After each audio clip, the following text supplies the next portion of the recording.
የምታስተላልፉ እንኳን ደህና መጣችሁ። ጥሪያችን አክብራችሁ ዛሬ በኢትዮጵያ ጉዳይ ለመመካከር በኢትዮጵያውያን አንድ አዲስ አይደለም ይሄን ያህል ግን ማህበር የቆየ ነው ለማስተዋወቅና በዚህ ጉዳይ ላይ ስራችንን በሰፊው ለመጀመር ነው የተገናኘ ነው። የኢትዮጵያውያን ትብብር ለድልና ሽግግር የሚል ነው የምንወያይበት ምሁራንን የጠራንበት ዋናው ጉዳይ ርዕሳችን የተበታተነ የፖለቲካ አውድን እንደገና መገንባት ከግጭት በኋላ ወደ ብሔራዊ ሀቀኛ ብሔራዊ ውይይት እና ባለብዙ እርከን ሽግግር የሚወስዱ መንገዶች ላይ ለመነጋገር ነው። ኢትዮጵያ ዛሬ በቀውስ ውስጥ ነው ያለችው። ይህንን ማንም ያውቀዋል። ይሄ ቀውስ ግን እንደ ቀውስ የሚቀጥል መሆን የለበትም። በቀውስ የሚቀጥል ሀገርም የለም። ስለዚህ ከአንድ ቀውስ ወደ ሌላ ቀውስ እየሄድን ለዘላለም መኖር ሳይሆን ይህን ነገር ጨርሰን ወደ ተረጋጋች ሀገር ለማለፍ ይህንን ለመመርመር ነው የተዘጋጀ ነው። በመጀመሪያ ይህንን የጠራው ትብብር የኢትዮጵያውያን ትብብር ለድልና ሽግግር የሚለው ጥቂት ሀሳቦችን በዛ ጉዳይ ላይ ከተነጋገርን በኋላ ካስተዋወቅን በኋላ ወደ ውይይቱ እንገባለን።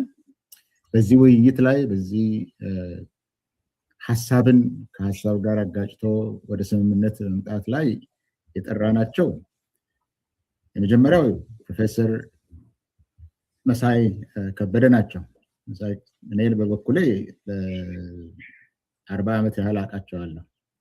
መጀመሪያ ዩኒቨርሲቲ የመጣው ጊዜ የ101 ትምህርትን ያስተማሩ እሳቸው ናቸው። ከአዲስ ከፈረንሳይ የመጡ ምሁር ናቸው የነበሩት።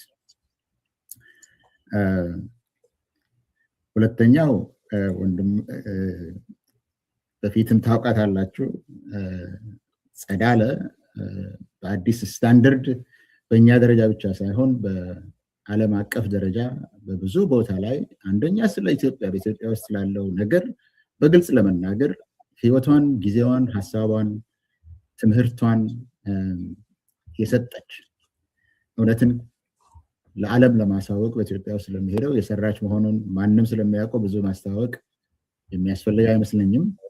የአዲስ ስታንዳርድ ዋና አዘጋጅ ነው የነበረችው ለረጅም ጊዜ። አሁን ግን በውጭ ሀገር ስለምትኖር ሌሎችን ያሰለጠነቻቸውን እንዲሰሩ አድርጋ ያው ከውጭ ደግሞ በመርዳት እና ሌሎችንም ስራዎች በመስራት እንደምታገለግል ታውቃላችሁ። ስራ ላይ ስለመጣች በጣም አመሰግናለሁ። አቶ ዮሐንስ አብርሃ ያው የታወቀ ነው። በብዙ ቦታ ላይ ስሙ ይጠራል። በተለይ ኢትዮጵያን በዓለም አቀፍ ደረጃ በዲፕሎማትነት ሲያገለግል የነበረ ሰው ነው።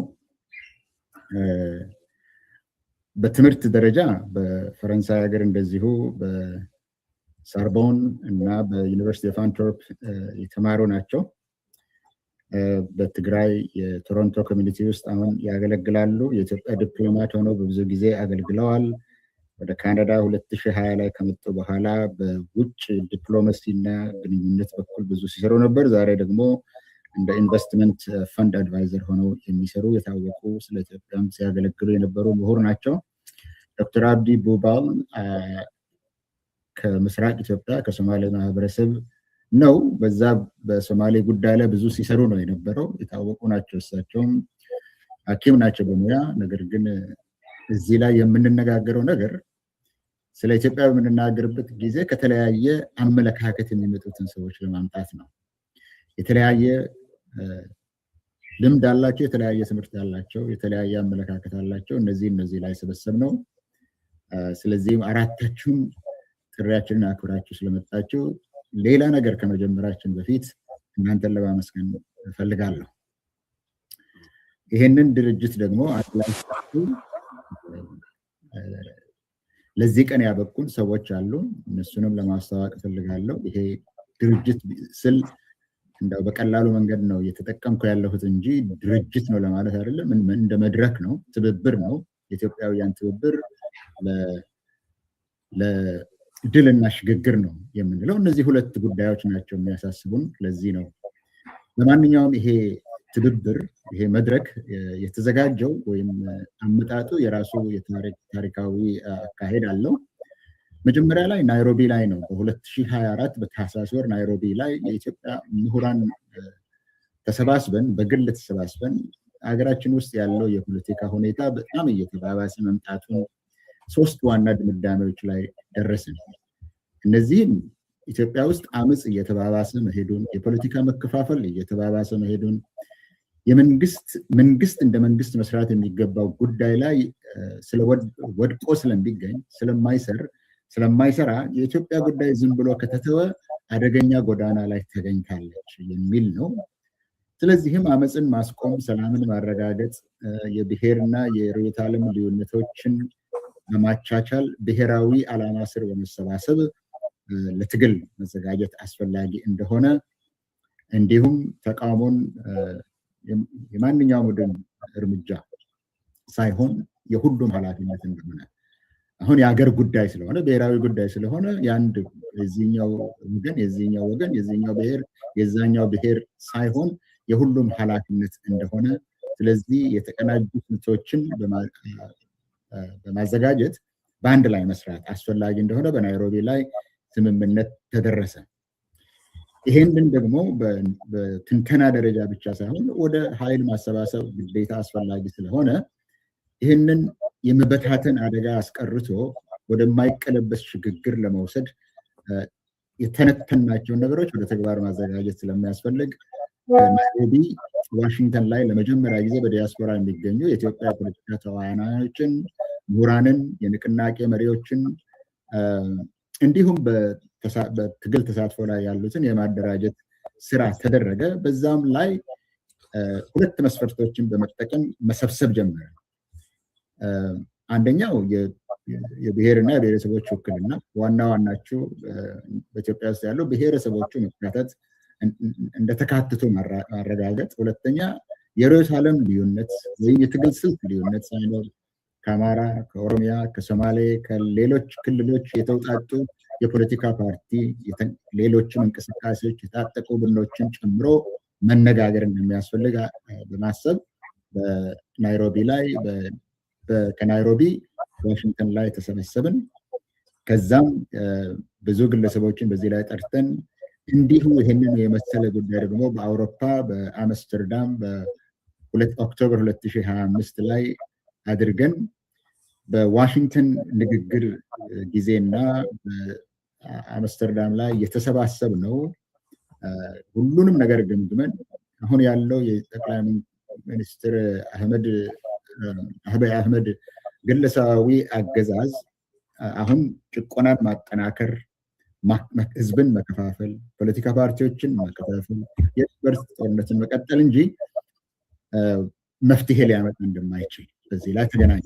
ይህ ደግሞ የሀገሪቱን ኢኮኖሚ አዳክመዋል። የተበታተነ የፖለቲካ ድርጅትን አካባቢውን የፖለቲካ የደህንነት መሳሪያ አድርጎ መጠቀም እንጂ መሰብሰብ ፍላጎቱ እንዳልሆነ፣ ወታደራዊ ድሎችንም ማግኘትና ማስጠበቅ እንዳልቻለ፣ ስለዚህም የሰላም ተነሳሽነቶች በሙሉ እንዳይሳኩ እያደረገ ጦርነት በአማራ፣ በኦሮሚያ፣ በትግራይ፣ በሌሎች ክልሎች እየቀጠለ ስለሆነ ዝም ብለን ማየት አይገባም እና ይህንን ከተውን ሁከት አይቀርም። ጠመንጃ የያዘ የጦር አበጋዝ በሙሉ ጌታ መሆኑ አይቀርም። የመንግስትም ውድቀት ደግሞ ሁሉንም መጉዳቱ ስለማይቀር እኛ በእነዚህ 2 ጉዳዮች ላይ መገናኘትና መሰባሰብ አለብን እና ይህንን ያደረግናቸውን ግንኙነቶች ወደ ትብብር ቀየር ነው ማለት ነው። ወደ ትብብር ቀየር ነው። ስለዚህ በዚህ ዓላማ ላይ የኢትዮጵያውያን ትብብር ለድልና ለሽግግር የሚለው በእነዚህ ጉዳይ ላይ ምሁራንን፣ የፖለቲካ ፓርቲ መሪዎችን፣ የትጥቅ ትግል ድርጅት መሪዎችን በውክልና ደረጃ ሰብስበን እንግዲህ ወደ ኢትዮጵያ ውስጥ ማሸነፍ ብቻና ድል ማድረግ ብቻ ሳይሆን ለውጥን ማምጣት ብቻ ሳይሆን ሽግግሩም ራሱ የጸና እንዲሆን ይሄ ሽግግር አሁኑ ደግሞ የተደራረበ ስለሆነ ከእርስ በርስ ጦርነት ወደ ፖለቲካ ስምምነት፣ ከግለሰብ አምባገነንነት ሁሉን አቀፍ ወደሆነ ዴሞክራሲያዊ አስተዳደር፣ ከኢኮኖሚ ውድቀት ወደ ዘላቂ ማገገም፣ ከዲፕሎማሲያዊ መገለል ወደ መልካም ጉርብትናና አዎንታዊ ግንኙነቶች የሚያመጣ ፕሮግራም ለማዘጋጀት እና በሀገር ውስጥ ያሉትን ለመርዳት ለመደገፍ በዚህ ስያሜ የኢትዮጵያውያን መሽግግር በሚል ነው የተቀናጀ ነው። 30 እስከ 45 የሚሆን ምክር ቤት አለው። እዚህ ላይ የስራ አስፈጻሚ ኮሚቴ አባላቶቹ አሉ። በሰብሳቢነት እኔን ነው የመረጡኝ። በምክትል ሰብሳቢነት አቶ ይልቃል ጌትነት ነው የተመረጠው። አሁን ዛሬ ግን የሆነ ችግር አጋጥሞታል፣ ስለዚህ መገኘት አልቻለም። በጸሐፊነት እዚሁ ያለው አሸናፊ አብርሃም ነው ያለው። እነዚህን ደግሞ በኮሚቴዎች አደራጅተናል። ኮሚቴዎችን ስለ ሰነድና ስትራቴጂ ላይ አቶ ሳሙኤል ታደሰ፣ በዲፕሎማሲ እና በአድቮኬሲ ስራ ላይ አቶ አህመድ አብስዬ፣ በህዝብ ግንኙነት ላይ እዚህ ያልተገኙ ነገር ግን በሰፊው ስራውን የሚሰሩ ዶክተር መቅደስ፣ በድርጅታዊ አሰራር ላይ በኋላ እናገኘዋለን አቶ አባይ ግደይ አለ። እነዚህ ናቸው ይመስሉኛል። ከዚህ ሌላ የተወኩት የለም። እና እነዚህን ለማስተዋወቅ እና የምንሰራውን ነገር በተለየ ቋንቋ ደግሞ ለመናገር በየትም እንደምታገኙን መጀመሪያ ለጥቂት ደቂቃዎች አሸናፊ ቀጥሎ አህመድ እንዲናገር ጋብዤ ቀጥታ ወደ ውይይታችን እንሄዳለን። ስራችን ይሄ ነው፣ አላማችን ይሄ ነው። አሰራራችንን የት እንደምታገኙን ደግሞ እነዚህ ሁለት መሪዎች ይነግሩናል። እሺ፣ እጅግ በጣም አመሰግናለሁ። ታዳሚዎች እንኳን ደህና መጣችሁ። ስላገኘኋችሁ በጣም ደስ ብሎኛል። አይ ሆፕ ድምጼ ይሰማል። ፕሮፌሰር ሕዝቅኤል በደንብ ስለ ታሪካዊ አመጣጡና አጠቃላይ ዓላማ አብራርቷል። ስለ አደረጃጀትና ተቋማዊ ቁመናችን የተወሰነ ነገር ለማለት ፈለኩኛው። እሱም አንስቶታል። መጀመሪያ በአስተባባሪ ኮሚቴ ደረጃ በክሪስታል ሲቲ ከተቋቋመን በኋላ ያ ጊዜያዊ አስተባባሪ ምክር ቤት እንዲደራጅ ብዙ ሰርቷል። ከዛ ቅድም ቁጥሩ የተጠቀሰ እስከ 45 አባላት ያሉት ምክር ቤት ተመስርቶ ያ ምክር ቤት ደግሞ ስራ አስፈጻሚ አደራጀ። ስራ አስፈጻሚው የስራ ክፍፍል ቅድም በተገለጸው አግባብ አድርጎ ይህንን እንግዲህ አገርን ህዝብን የመታደግ ትልቅ ዓላማ በጣም በጽናት እየተሰራ ነው። ብዙ የምንሰራውን ያህል ወደ ሚዲያ ወተን ብዙ አላደረግንም። ምናልባት ወደፊት ያንን እናስተካክላለን ብለን እናስባለን። ዓላማው አጠቃላይ ዓላማው የፖለቲካ ኃይሎች፣ ምሁራን፣ ተቃዋሚ የፖለቲካ አካላትና የማህበረሰብ ተወካዮች ሁሉም በአንድ ዓላማ ስር በተቀናጀ ትግል ይህን ለኢትዮጵያ ህዝብ በጣም ከፍተኛ ስጋት የሆነን ስርዓት ለመገርሰስ ወደ አንድ አስተሳሰብና ወደ ጋራ ግብ እንዲመጡ ማስተባበር ነው። በሁለት መልኩ ነው ሰፊ ዝግጅት እየተደረገ ያለው። ፕሪ አብይ እና ፖስት አብይ በሚል ቅድመ አብይ ስርዓቱ በአጭር ጊዜ ውስጥ የህዝባችን ሰቆቃ ለተጨማሪ ጊዜያት እንዳይቀጥል ማድረግ በሚያስችል መልኩ ስትራቴጂዎችን እየነደፍን ትግሎችን የሚያካሂዱ አካላትን በተለያየ አግባብ ማገዝ መደገፍ ነው። ከዛ በሁለተኛው አገር መትረፍ አለበት፣ አገር መቀጠል አለበት፣ ኢትዮጵያን መታደግ አለብን። ስለዚህ ሰላማዊ የሽግግር ሂደት ያስፈልጋል። ለዛ ደግሞ ከአሁን ጀምሮ ስራዎች እየተሰሩ ነው ማለት ነው። ሮድማፕ ተዘጋጅቶ ሁሉም ስቴክሆልደርስ ውይይት አድርጎ ከስርዓቱ ከአብይ በኋላ ከዚህ አምባገነን የማፊያ ቡድን ስርዓት በኋላ አገር እንዴት ነው መቀጠል የምትችለው የሚለው የህዝቡም ስጋት ስለሆነ ማለት ነው በሰፊው እየተሰራበት ነው። እንግዲህ ሁላችሁም የየራሳችሁ አስተዋጽኦ ይኖራችኋል ብለን እናስባለን።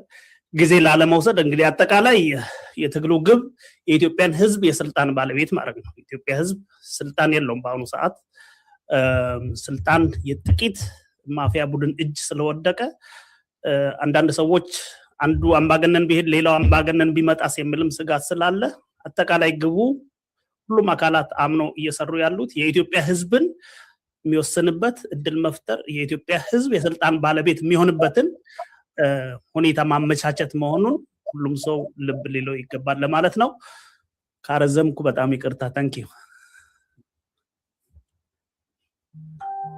በጣም እናመሰግናለን አሸናፊ። አሸናፊ የትብብሩ የስራ አስፈጻሚ ኮሚቴ ጸሐፊ ስለሆነ ነው።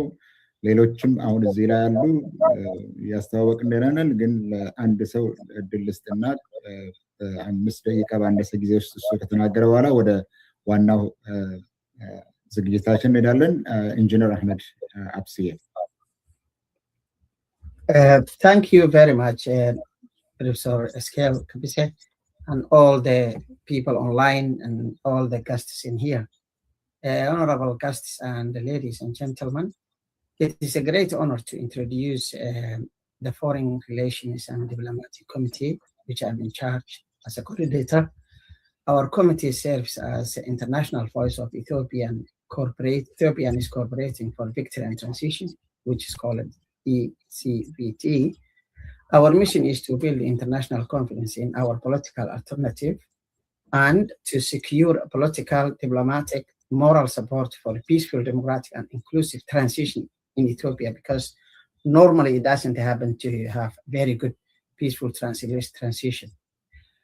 Our work is based on constructive engagement with external parties, influential stakeholders, particularly regional actors in the Horn of Africa and East Africa. We are committed to strengthen cooperation with the governments, international institutes, and in particular human rights organizations. We will also work closely with Ethiopian diaspora, whose knowledge, commitment, influence are essential to achieve the objectives of this organization. The key responsibility of the committee, which is under my coordination, is to ensure that international community to understand the realities on the ground in Ethiopia. We will provide credible and evidence-based information on the humanitarian consequence of the conflict, including civilian suffering, displacement, human rights violation, and the obstacles to humanitarian assistance, as you know, some of the regions like Amara and Tigray region. We will also draw attention to the growing crisis of the youth unemployment and the lack of opportunities that force many young Ethiopians to undertake dangerous journey across the Mediterranean in search of safety. They need to have because their country have a war. They need a safety place and a better future, where far too many tragically lost their lives. ECTV will also work to raise international awareness of the grave abuse committed against Ethiopian and the other African migrants along with the migration route, particularly in Libya. As you know, they are beating children, they are asking money. We will advocate for the accountability for those responsible for kidnapping, torturing, extortion, human trafficking, and killing migrants, including criminal networks that exploit vulnerable people and demand ransom from their families. They ask you $12,000, $10,000, something like that. We will call for strong international cooperation to protect migrants, upholding human rights, dismantling trafficking network, and bringing perpetrators to justice. Through diplomacy, advocacy, and accuracy reporting, we will promote gathering international engagement to humanitarian assistance, accountability, and a peaceful political solution. Our objective is to ensure that the voice, aspiration, legitimacy, concern of Ethiopian people are heard, understood, respected by the international community. Together through the principle diplomacy, constructive engagement, and international coordination, we will help building peaceful, democratic, united, prosperous Ethiopian for full its people.